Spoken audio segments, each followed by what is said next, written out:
পৃথিবীর এই সর্বোচ্চ শৃঙ্গ সর্বপ্রথম কে জয় করেছিলেন?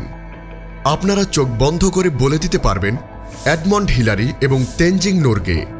কিন্তু যে কথা ইতিহাসের পাতায় কখনোই স্থান পায়নি, আজ আমরা সেই অভিযাত্রীর কথা আপনাদেরকে জানাবো। যদি আপনাদের ভিন্ন মত থেকে থাকে সেগুলো কিন্তু আমরা অবশ্যই কমেন্ট সেকশনে দেখতে চাই। শুরু করছি তাহলে, কেমন? হিমালয়ের কোলে পড়ে আছে একটি পা, জুতো আছে, মোজাও আছে। মোজার গায়ে সেলাই করা একটি নাম, এসি আরভিন। ঠিক 100 বছরের নিঃসঙ্গতা নিয়ে পড়ে আছে পাটি। এ পা হয়তো প্রথম এভারেস্টের শিখর ছুঁয়েছিল। ইতিহাস সবকিছু জানে না, জানারও কথা নয়। বেচাকেনা চুকিয়ে লেনদেন মিটিয়ে এসি স্যান্ডি অরভিন হিমালয়ে বিলীন হয়েছিলেন 1924 সালে। কিন্তু তার পাটি এখনও পড়ে আছে।